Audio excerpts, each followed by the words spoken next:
자, 공부 시작하겠습니다. 지난주 우리가 어떤 공부를 했나요? 경전에 나타나는 좀 특별한 표현 방법이 있다라는 거 보았죠. 예를 들어서 이런 거였죠.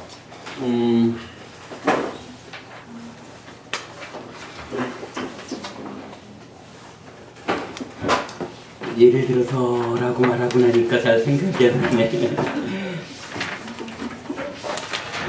여러 가지를 이제 말씀드리기는 했는데,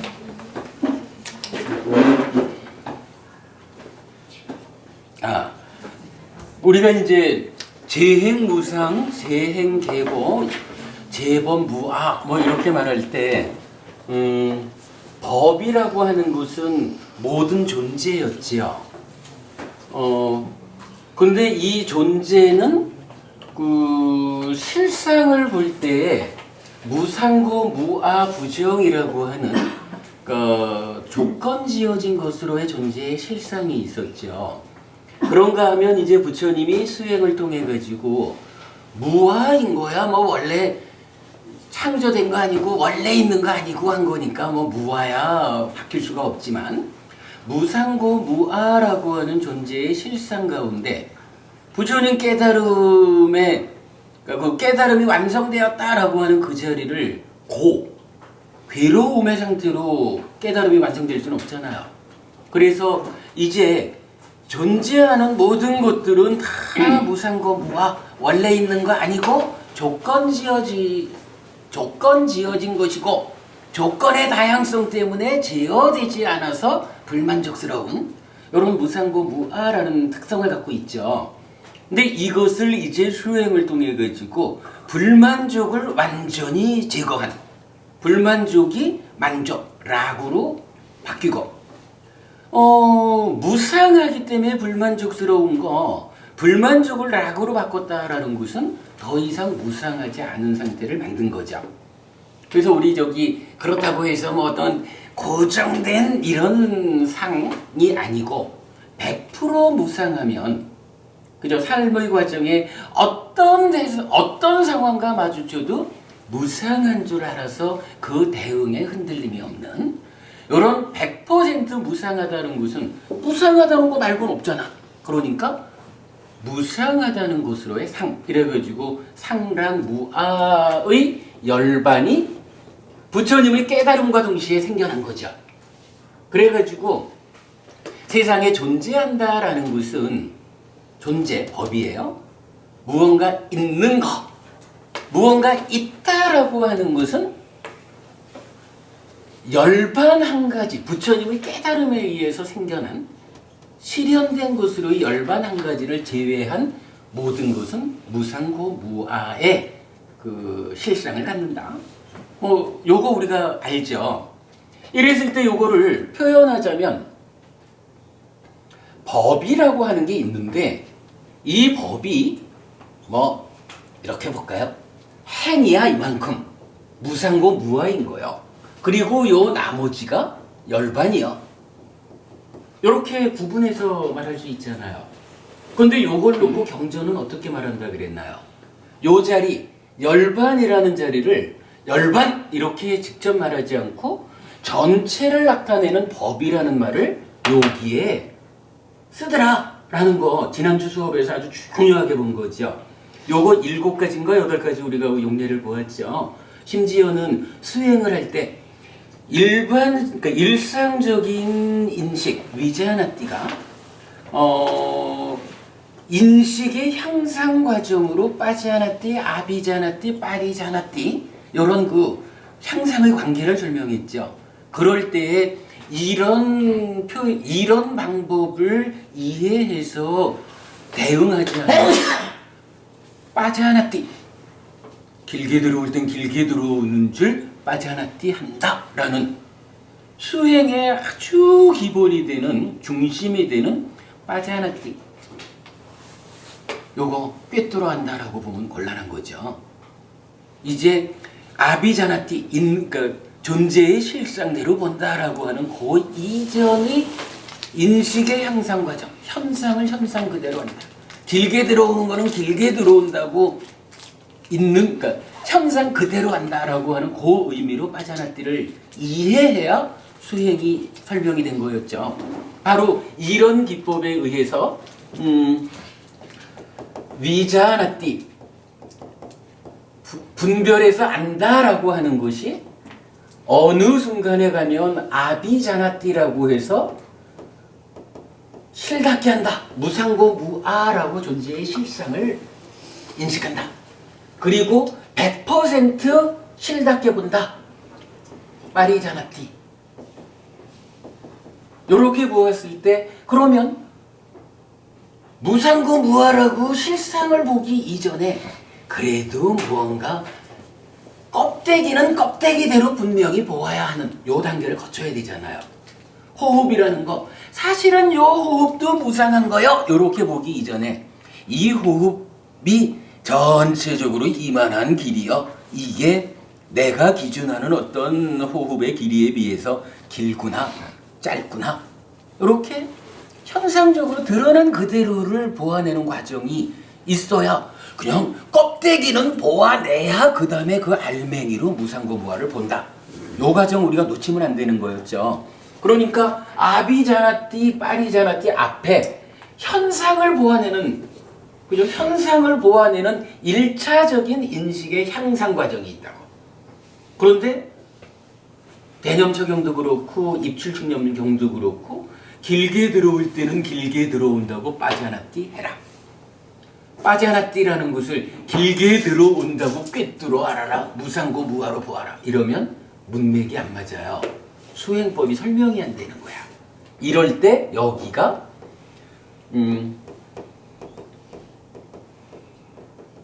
그림을 잘못 그렸군. 요게 빠자나띠고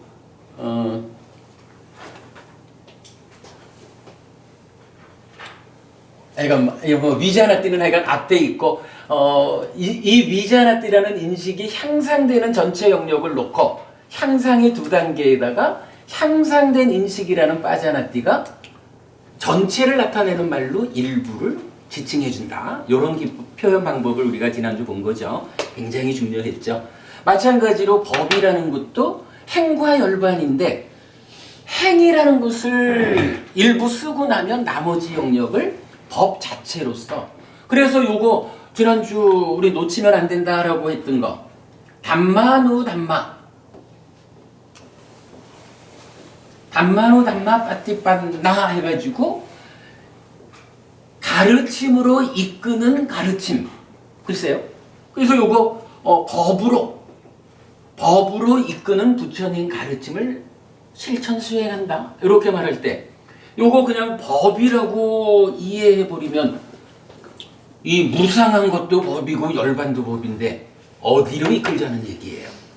요거 분명히 이런 이해에 의해서 여기 담마는 열반을 말한다라는 요 이해를 하는 거 부처님 가르침이 어떤 가르침이에요? 열반으로 이끄는 가르침이지 뭐 존재로 이끄는 가르침은 아니라고요. 요거 보았었죠? 자, 요 이야기와 관련해서 오늘 좀 두 가지를 더 보아야 되는데 바쁘네. 하여간 요 이야기입니다. 전체로서 일부를 나타내준다라는 요 이야기를 놓고 우리 사는 이야기와 관련해서 좀 말씀을 해보려고요.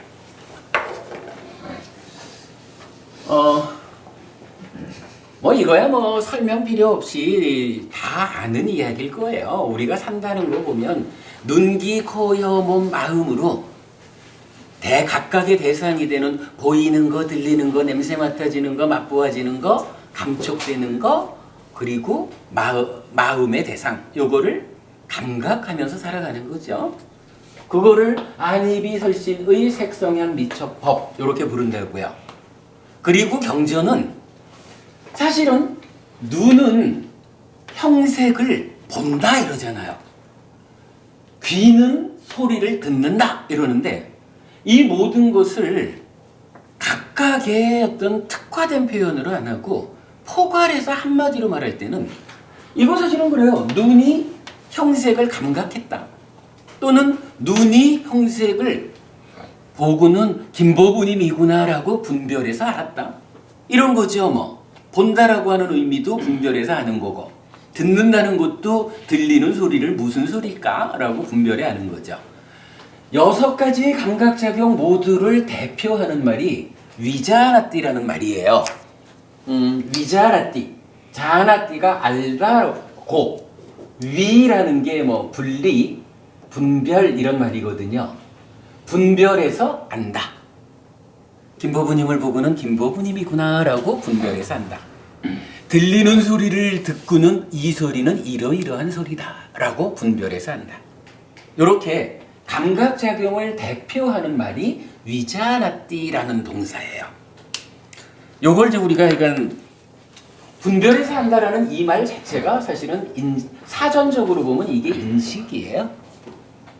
저 국어사전 찾아보시면 인식이라는 말 이렇게 설명이 돼요. 그런데 우리가 중요하게 하나 보아야 되는 거는요.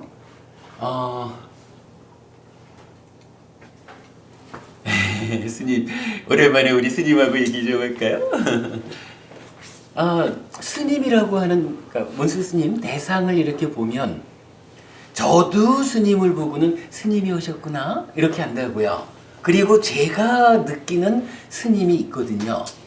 스님 옆에 계시는 우리 청명보부님이 스님을 보고도 스님이 오셨구나라고 할 건데, 청명보부님이 받아들이는, 인식하는 스님이 제가 받아들이는, 인식하는 스님하고 내용이 좀 다를 거예요. 똑같이 인식하지 않을 거예요. 그게 사실은 좀 곤란하죠? 물론 뭐 눈 자체가 다르니까 그러기도 하겠지만, 하나의, 그러니까 동일한 대상을 보는데 왜 보는 사람마다에 따라 다를까? 물론 이제 한 가지는 눈이 달라서, 그죠? 눈이 달라서기도 한데, 부처님은 여기에 중요하게 이야기하는 게, 우리가 아까도 계속 이야기했지만 마음이 호흡을 붙잡으려고 하는데 내면에서 생각이 쫓아와가지고 방해하잖아요. 바로 그거를 욕탐이라고 말을 하는데, 욕탐이라는 것이 인식작용에 마음아 네가 대상을 인식해라 라고 내버려 두지 않고, 나의 내면에서 어떤 그 마음의 작용들, 내면의 작용이 쫓아와가지고 간섭을 한다는 거예요. 그렇기 때문에 저의 내면에서 쫓아와 간섭하는 스님에 대한 어떤 거하고, 청명보부님의 내면에서 쫓아와 간섭하는 스님의 어떤 거하고가 다르다고. 그러니까 하나의 대상인 스님을 놓고 저하고 청명보부님이 다르게 본다고요. 그 얘기거든요. 알고 우리 뒤에 더 상세히 공부는 할 건데, 일단은 하여간 욕탐이라고 하는 게 있어서 안이비설신의, 요건 이제 육내입처라고 부르거든요. 육내입처가 주관, 내가 되어가지고, 색성향 미촉법 육외입처예요. 육외입처라고 하는 대상을 이제 인식하거든요. 분별해서 아는데, 거기에 욕탐이라고 하는 제3자가 간섭을 해요. 1, 2, 3. 세 가지가 모여가지고 이제 인식을 하는 거예요. 그러니까 박보부님을 보고 전후 좌우에서 여러 사람이 보고는 다 다르게 보지 뭐. 요거 여러분 설명이 되는 이야기죠. 경전은 요렇게 알려주는데, 뭐 경전 이야기에 대해서 여러분 우리가 굳이 그거 아니에요 라고 반발할 일이 없겠죠. 이게 우리 사는 이야기니까. 자, 요렇게 놓고 보면 일단 이제 경전은 우리 사는 이야기의 시작 부분을 이렇게 알려줘요.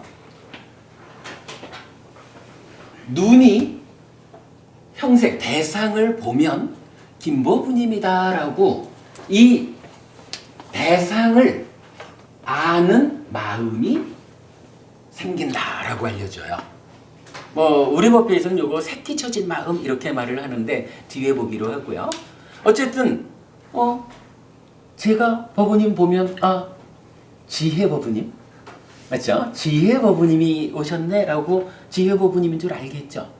지혜버부님을 안다라고 하는 요게 그냥 아는 거 요게 아니고 지혜버부님인 줄 아는 요거가 새로운 하나의 마음이 생겨난 거라는 거예요. 요건 부처님의 아주 혁명적인 선언 이렇게 뒤에 우리 봐요. 어쨌든 이렇게 새로운 마음이 생겨요. 그런데 요때 말이죠. 제가 있고 지혜버부님이 있잖아요. 그리고 제가 지혜버부님을 보고 지혜버부님이다 라고 안식 지혜버부님을 아는 마음이 생겼죠. 요거 어떻게 봐야 될까요? 제가 보는 요 일하고 보고 나서 지혜버부님이다 라고 아는 요 마음이 생긴 거하고 요거의 시간이 얼마나 걸릴까요? 버부님 시간이 얼마나 걸릴까요? 찰나. 근데 사실은요 찰나도 안 걸려. 동시라는 거예요. 아니 이게 보면요 보니까 아는 거지 보고 나서 무언가 어떠한 작용이 개입하지 않거든. 보면 아는 거라고요. 다만 이거를 보고 아는 가운데에 어떤 흐름이 있을까를 설명해 보니까 이런 순서, 이런 순서에 의해서 아는 거요 라고 말하지. 사실은 보는 거하고 보았다라는 이 개념, 아니 이게 그냥 단순히 눈에 상을 맺는 게 아니라 분별해 아는 거잖아요. 이 작용 자체가. 그죠? 그러면 설명이 되죠. 분별해 아는 인식작용이기 때문에 인식작용을 했다라는 것은 이미 지혜버부님인 줄 아는 거거든. 그 안 그거가 마음이다라고 부처님 알려주는 거예요. 그러니까 이거는 사실은 동시야. 요게 좀 이해되죠? 요거 중요해요. 그러면은 이게 동시라는 얘기는 뭐예요? 보았다라는 요 순간에 누가 있어요? 제가 있고요. 지혜버부님 있고요. 또 한 가지로 지혜버부님이구나라고 아는 마음이 새로 생겨난 요게 동시에 있잖아. 왜냐면 동시니까. 요 세 가지가 함께 있죠. 함께 있다는 건 뭐예요? 셋이 만난 거지 뭐. 그 셋이 만났다라는 얘기를 경전은 어떻게 표현하냐 하면 삼사화합. 세 가지가 육내입처, 육외입처, 육식. 세 가지가 화합했다. 함께 있다. 그거를 촉이라는 말로 나타내요. 이때 우리가 조심해야 돼요. 여기도 촉이 있거든. 우리가 계속 말하는 공기가 들어가면서 나가면서 남기는 감촉. 요거를 색성향 미촉법 이러니까 요것도 촉이라. 요거 저기 빨리 원어는 달라요. 원어는 다른데 번역이 한자로 중국 사람들 번역이 똑같이 돼버렸어요. 우리 요거 차이를 분명히 알아야 돼요. 다른 거예요. 그러니까 닿았다라고 하는 느낌, 그러니까 닿았다라는 감촉으로의 촉하고 내입초, 외입초, 식이 한순간에 같이 있어 라고 하는 것으로의 촉하고는 전혀 다른 거예요. 요거 우리가 잘 구분해야 되고. 자, 이제 경전은 이렇게 삼사화합 촉하면 거기서 느낌이 생겨난다 그래요. 느낌이 생겨나는 과정도 설명이 되는데 그건 좀 지혜보기로 하고요. 어쨌든 그런 거지 뭐.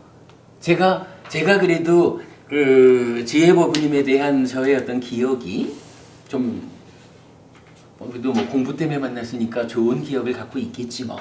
그러면 지혜보부님을 딱 보고는 지혜보부님이라고 아는 순간 내 안에서 어떤 느낌이 일어날 때 아이고 또 왔어 이런 느낌이 일어나지는 않을 거라고. 그죠? 잘 오셨습니다. 좋은 느낌이 일어나겠죠. 근데 이제 만약에 맨날 와가지고 해코지만 하는 어떤 사람을 보았다 그러면은 아이고 또 왔니? 이러겠지 뭐. 괴로운 느낌이 일어나겠지 뭐. 실제로 이제 경전은 이렇게 삼사화합 촉해서 즐겁거나 괴롭거나 괴롭지도 즐겁지도 않은 느낌이 일어나는 과정을 설명을 해줘요. 어쨌든 느낌이 이렇게 생겨나. 자, 요걸 놓고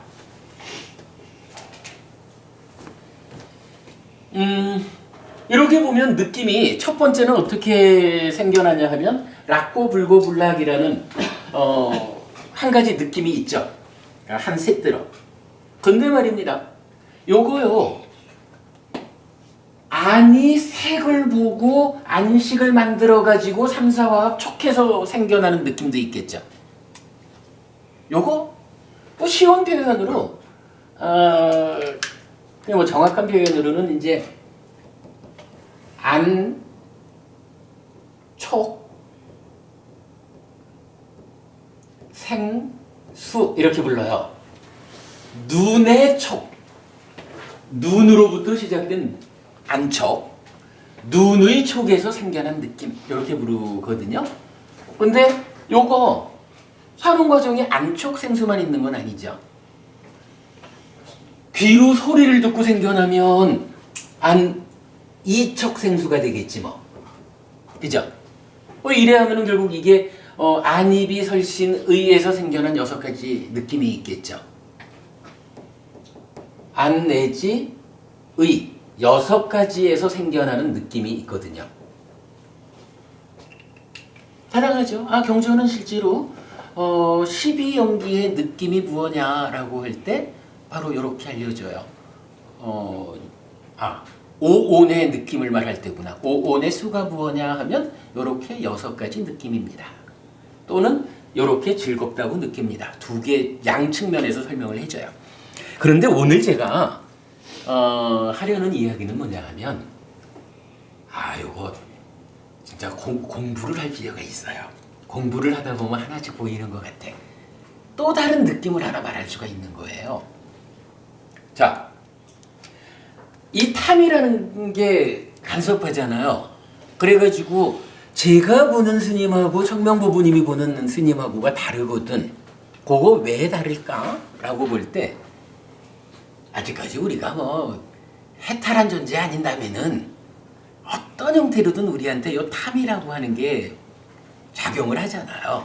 근데 요 탐이 어떤 탐이 작용하느냐에 따라서 간섭이 달라지는가 다르게 보이는 거죠. 요 탐이 기본적으로 탐은 욕탐, 색탐, 무색탐 3가지가 있어요. 요거 뭐예요? 저기 욕계, 색계, 무색계 요거죠. 우리가 이제 중생을 욕계라는 세상, 색계라는 세상, 무색계라는 세상. 욕계로 살아가는 중생, 욕계 중생, 색계 중생, 무색계 중생 그러잖아요. 그거 다 뭐냐 하면 욕탐이, 자 예를 들어서 안이 색을 인식하는데 참여하는 욕탐이 요거 요 욕자하고 요 욕자하고 좀 달라요. 구분해서 보자고요. 요거 원어로는 요거 까마고 요거는 찬다야. 뒤에 우리가 좀 자세히 보고 시간이 없으니까 일단 욕탐에 그러니까 탐이 함께 오는데 그 탐이 욕계 중생 수준의 욕탐이야. 그러면 이 대상을 어떻게 만드냐 하면 보는 그대로죠. 뭐. 이 대상을 욕계 수준의 대상으로 똑같은 대상을 보고도 나는 욕계로 보는데 어떤 사람은 수행이 잘 돼가지고 색계로 봐. 뭐 이럴 수 있잖아요. 그죠? 욕계 수준의 탐이 간섭을 하면 대상을 욕계로 보고 여기에서 생겨나는 이 마음도 욕계의 마음이 생겨나요. 뭐 내용이 그렇게 흘러가겠죠. 그러면 어차피 뭐 이 간섭이 욕계니까 이 눈도 욕계 수준의 눈이 보는 거예요. 욕계 수준의 눈과 욕계 수준의 형색과 그래서 생겨나는 욕계 수준의 마음이 삼사화합 촉하면 삼사화합 촉해가지고 느낌이 생겨나겠죠. 이 느낌이 락고 불고불락 어떤 게 생겨나든 경우에 따라서 안 내지 의의 6가지 수가 느낌이 생겨날 텐데 이런 거를 통틀어 가지고 지금 욕탐이 간섭했을 때 생겨나는 것은 어떻게 되겠어요? 욕계 수준의 느낌이 생겨나겠죠. 그죠? 이 구분 방법을 좀 달리 볼 수 있는 거죠. 그런가 하면 이제 공부를 좀 잘해가지고 소유적 사유를 걷어버렸어. 그래가지고 이제는 내 거 생각 없이 존재 그대로 볼 수 있게 되었어. 그거 색탐이거든요.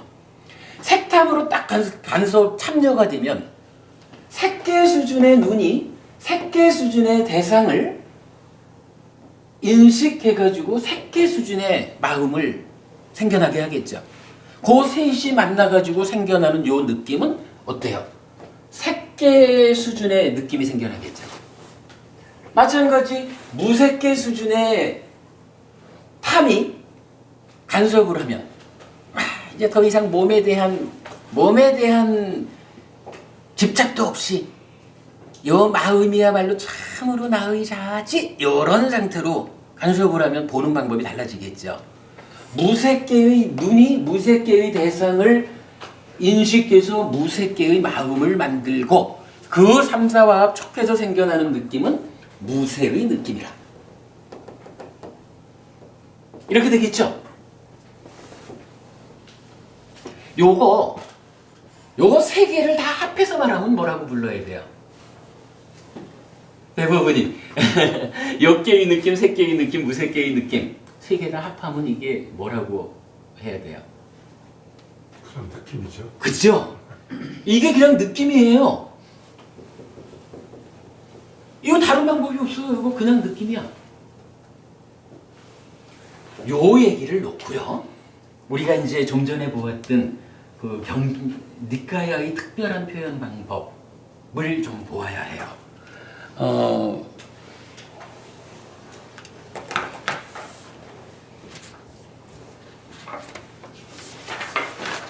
메모를 해놨었는데 어디로 갔나?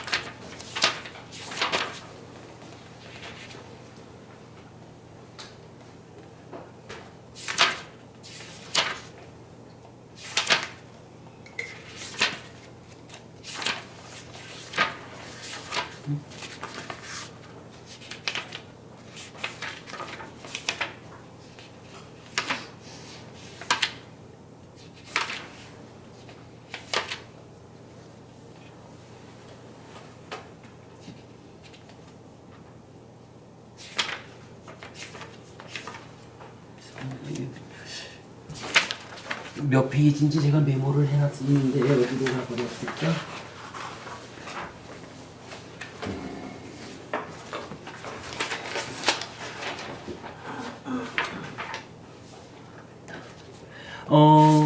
잠깐만요. 이거 좀 찾아볼게요.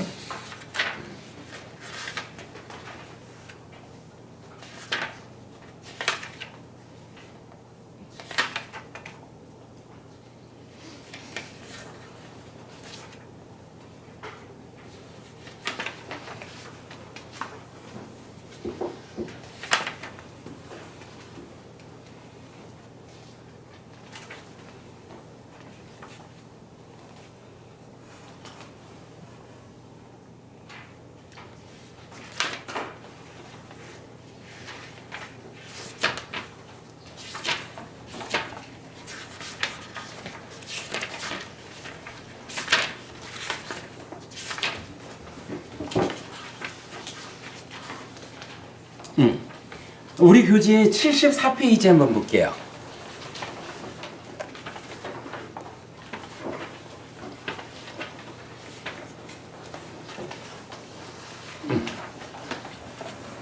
예, 74페이지 제일 밑에 단락 보면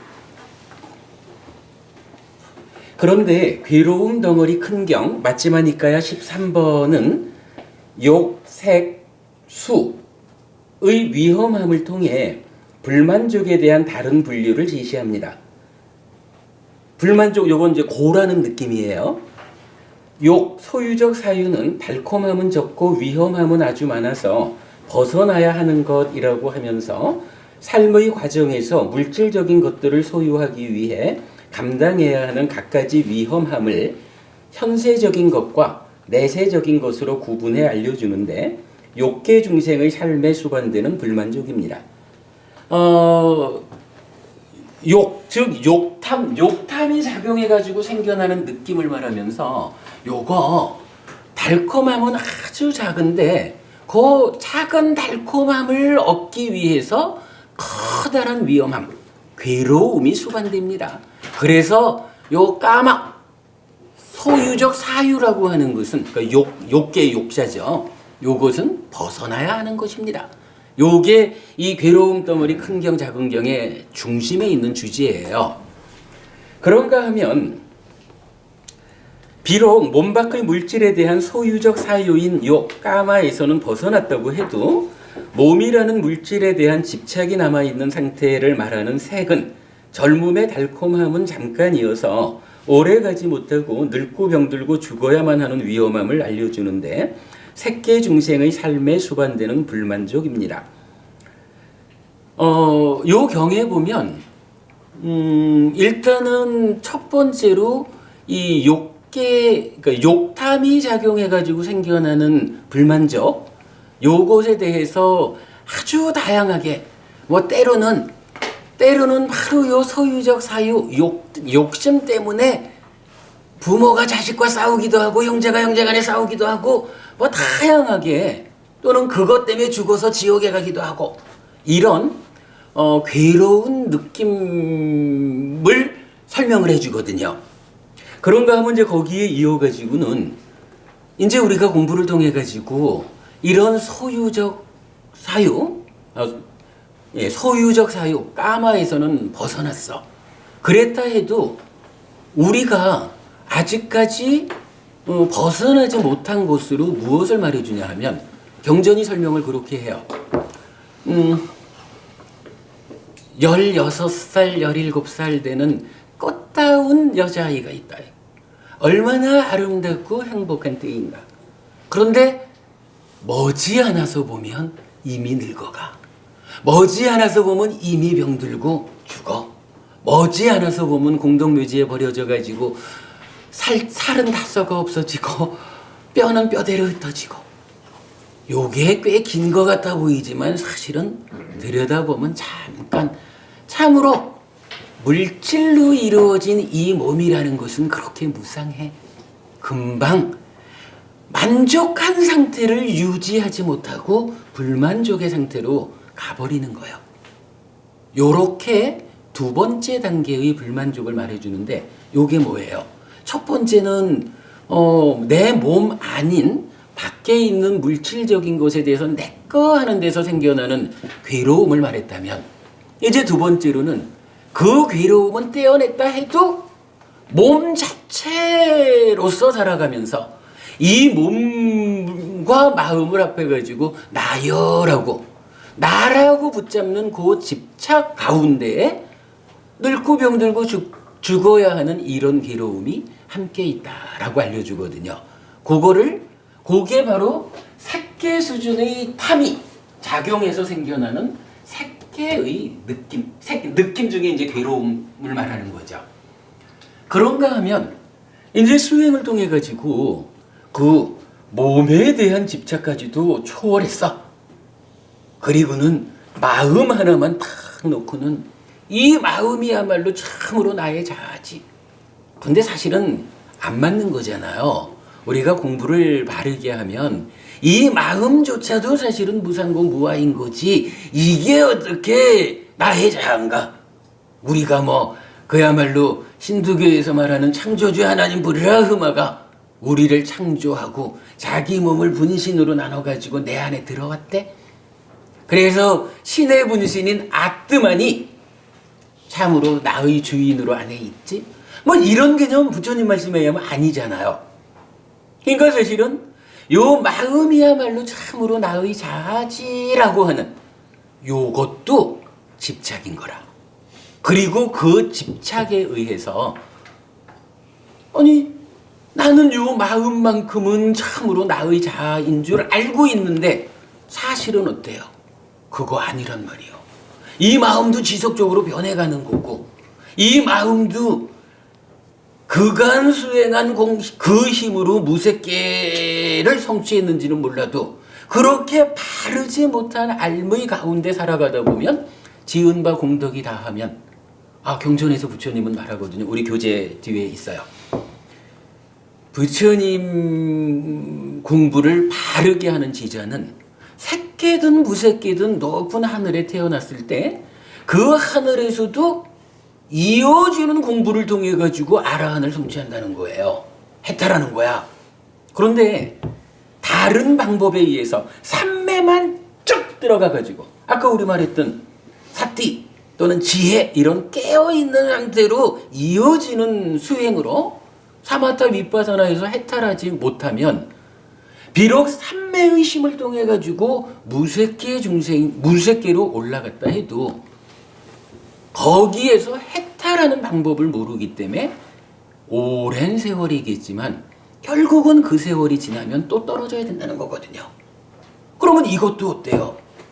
이 마음은 참으로 나의 자아라고 그래서 몸이 늙고 병들고 죽어가는 이러한 괴로움도 없고 오직 행복하기만 한 요런 줄 알았는데 사실은 이 마음도 그런 게 아니요.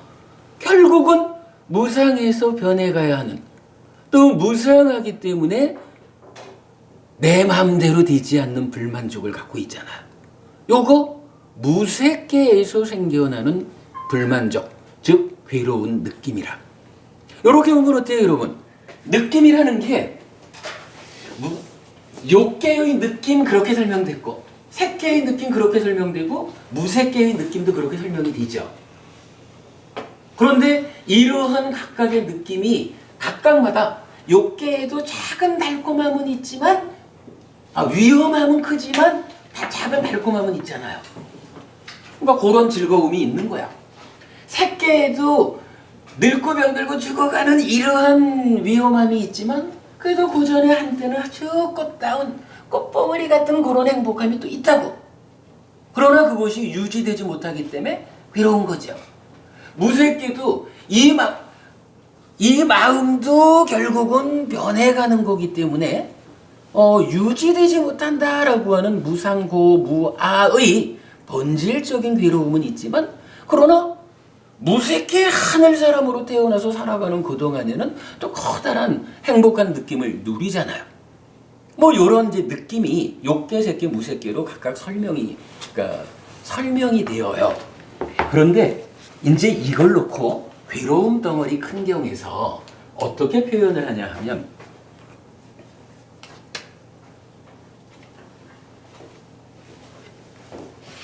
자 기본적으로 배부부님 말씀하셨지만 통털음은 이게 느낌이잖아요. 그죠? 이게 느낌이요. 근데 이 느낌을 보자면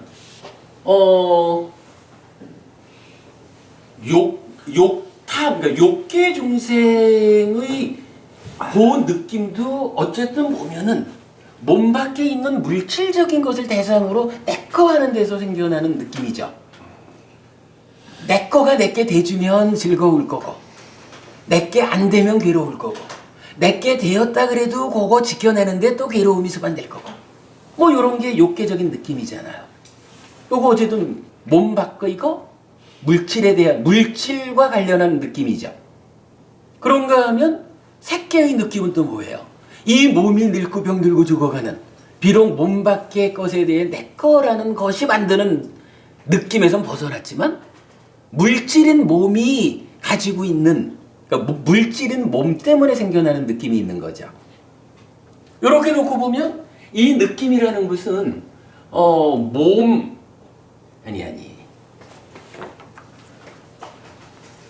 물질과 관련해서 생겨나는 느낌이 욕계, 색계 수준의 느낌이죠. 그런가 하면 요 나머지는 뭐예요? 이제 욕계, 색계를 넘어선 상태니까 물질과 관련해서는 더 이상 아무런 집착이 없어. 몸이든 몸 밖이거든. 그러니까 물질 때문에 생겨나는 느낌은 물질 때문에 생겨나는 느낌은 벗어난 거죠. 없는 거죠. 그러면 요거 이제 뭐라고 해야 되죠? 요 표현 이렇게 돼야 되겠죠. 물질 아닌 것에서 생겨나는 느낌 이렇게 해야 되죠. 근데 그렇게 말하려면 좀 길지 않아요. 요거 좀 쉽게 표현하는 방법이 뭐죠? 우리 니카야가 표현하는 특별한 방법. 전체를 일부를 제외한 나머지 영역에다가 쓰잖아요. 그럼 요거 그냥 느낌 이렇게 표현해도 되겠죠. 대부분님 요거 타당한 방법이죠. 요 우리 그 표현 방법만 인정하면. 그런가 하면 이 물질이라는 것도 지금 보니까 이것도 두 가지요. 한 가지는 몸 밖의 거. 그런데 요거는 몸 밖의 것에 대해서 내꺼 하는 그걸 뭐라 그래요? 욕이라고 하잖아. 그죠?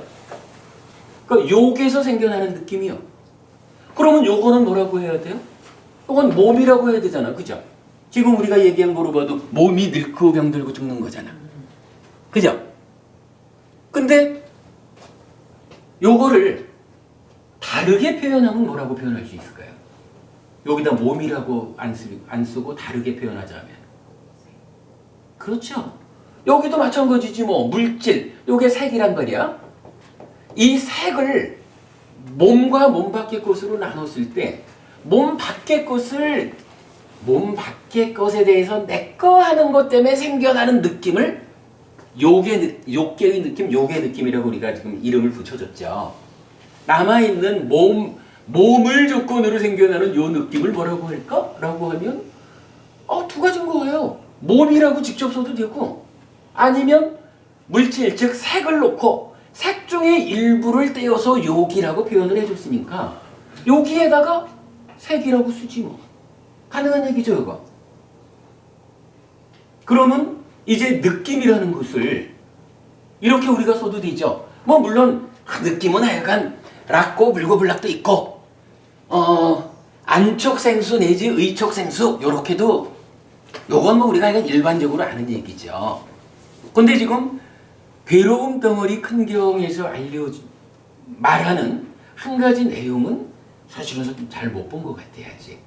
근데 이 내용을 바로 요 기법, 전체를 나타내는 표현으로 일부를 배제한 나머지를 표현하는 요 방법을 적용해서 이해하면 우리가 방금 이제 읽어봤지만 뭐 욕, 색, 수 이렇게 나왔잖아요.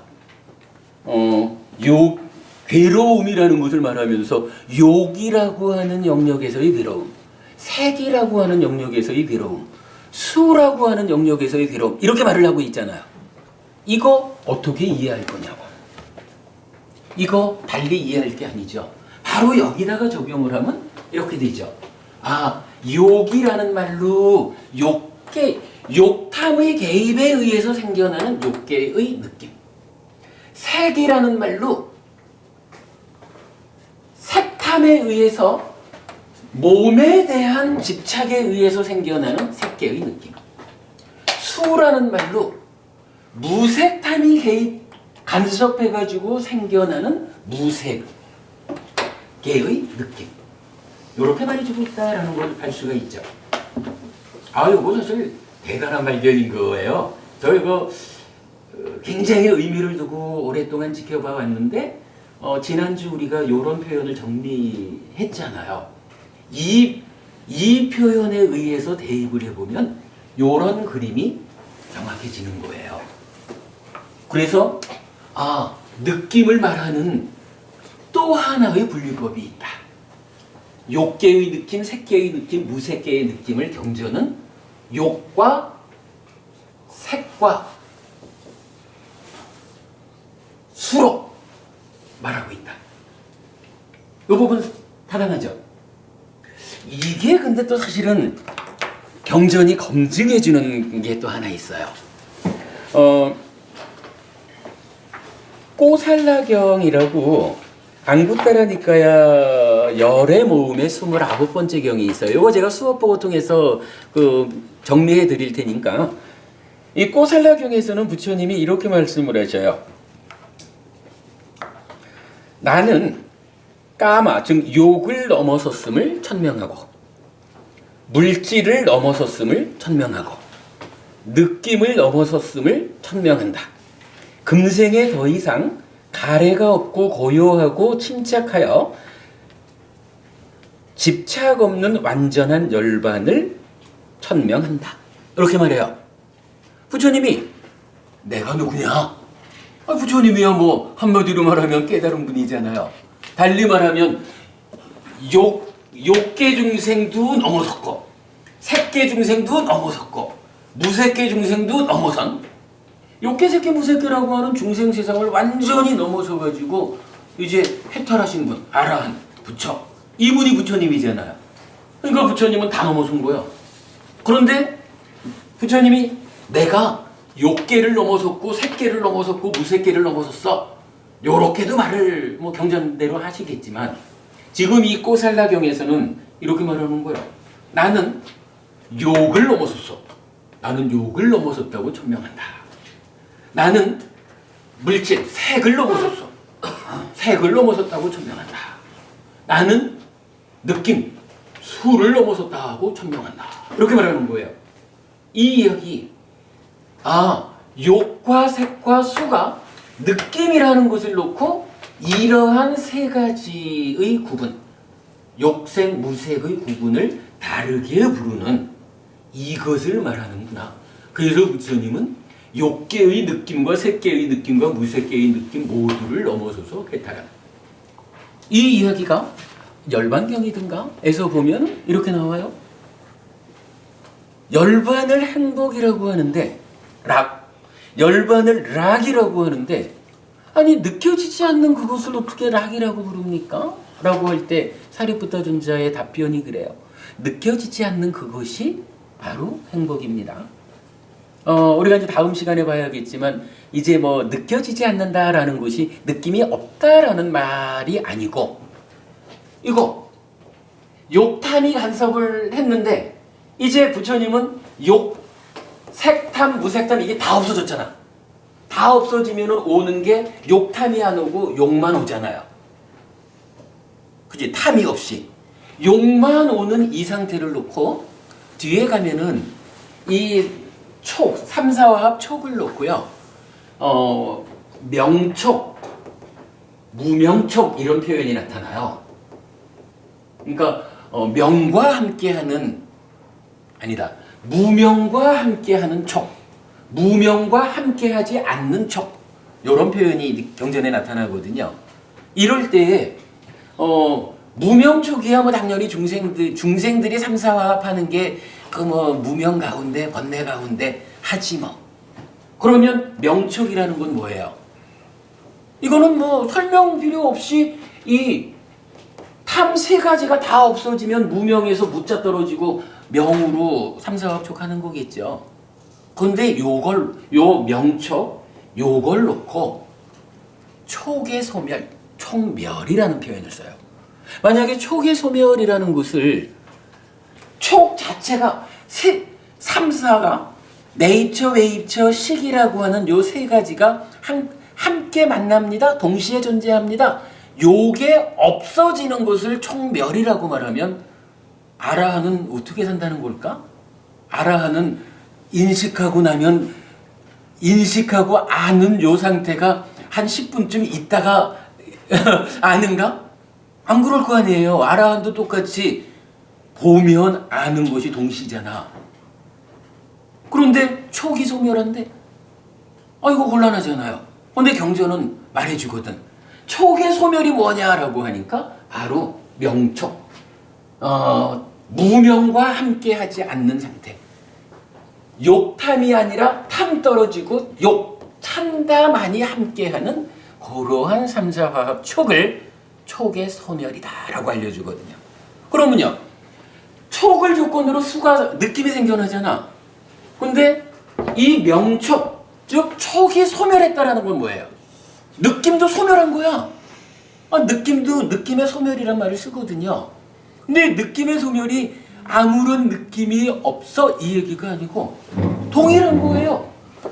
욕탐, 색탐, 무색탐이 다 없어졌어.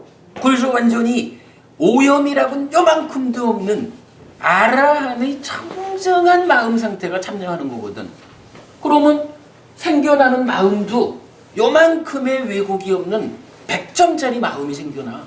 그래가지고 셋이 만나면 그거 명촉 이렇게 말해야 되지. 그러니까 이제 아함에서는 명촉이란 말을 하고 니까야에서는 그러니까 위짜 파사 이렇게 말하지 않고 아위자 무명과 함께하지 않는 척 이렇게 나타나거든요. 근데 그거를 촉의 소멸 이렇게 말한다고. 그러니까 느낌의 소멸이라는 건 뭐예요? 바로 느낌 자체가 없어 이게 아니라 세 가지 탐이 없는, 즉 중생의 마음 상태가 함께하지 않는 이러한 그런 가운데 생겨나는 느낌을 느낌의 소멸이라고 한다고. 그렇게 놓고 보면 뭐 지금 여기서 부처님이 나는 욕을 벗어났다고 천명하고 색을 벗어났다고 천명하고 술을 벗어났다고 천명하고 이렇게 말하는 요 자체가 뭐예요? 아, 부처님은 누굽니까? 욕탐, 색탐, 무색탐이라는 일체의 탐이 다 소멸된.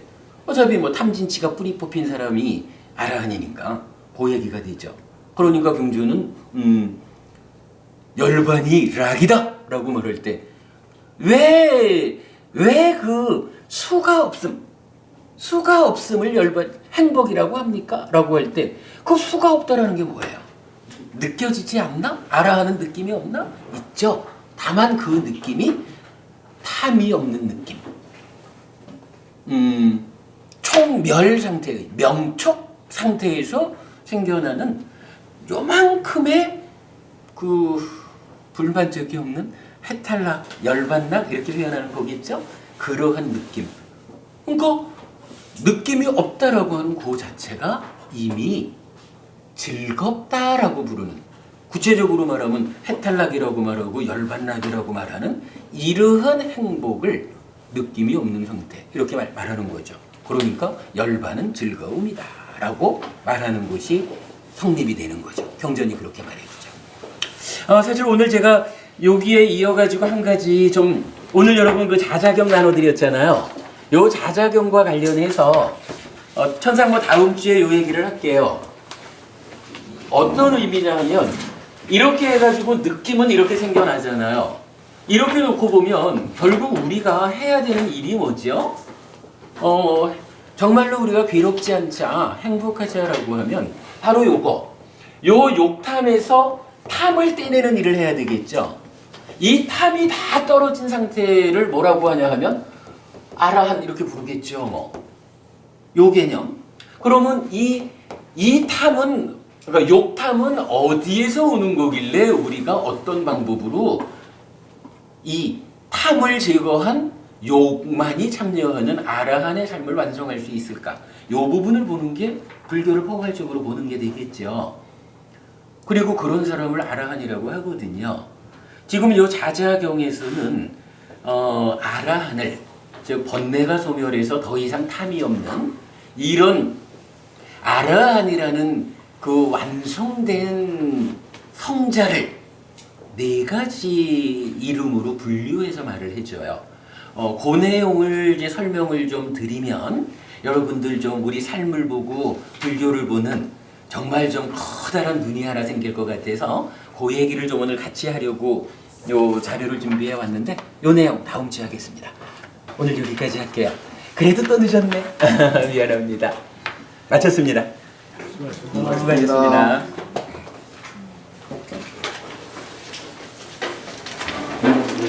제가 참 여러분 한 가지만 좀 지금 우리 우리 그 해피법당으로 뭐 모여서 공부를 하든 인터넷으로 공부를 하든 우리 법우님들의 그 카카오톡 그룹이 하나 얼마 전에 만들었어요. 그래서 지금 이제 한 60명 정도 법우님들 이렇게 이제 같이 있는데 제가 매일 아침마다 이제 뭐 한마디씩을 올려요. 근데 우리 공부가 별로 재미는 없을지 몰라도 그래도 오늘 무언가 한 가지 공부거리 뭐 이래서 이제 제가 한마디씩을 이제 올려요. 법우님들은 주로 침묵하고 보기만 해요. 가끔씩 저 만나면 제가 그래도요, 제가 거기서 그 뭐라 그래, 퇴장하지 않았다는 것은 제가 매일 보고 있다는 거예요, 스님. 이렇게 말하거든요. 뭐 그걸로 좋게요. 오늘 낮 시간에도 제가 공지를 했는데 여러분들 뭐 저기 특별히 불편치 않다면 여러분들 전화번호로 제가 그 초대를 할게요. 그래서 이게 그 카톡 소리가 사실 불편할 수 있는데 그거는 그 여러분 여기서 소리 안 나게 할 수 있고 때로는 뭐 참여하는 자체가 불편할 수 있어요. 그땐 여러분 뭐 자의적으로 퇴장하면 되니까 일단은 제가 초대하도록 할게요. 네. 그래서 뭐 인사도 같이 하고 공부도 매일 한 가지 공부거리 정도씩 보자고요. 감사합니다. 선생님 수고하셨습니다. 수고하셨습니다. 수고하셨습니다.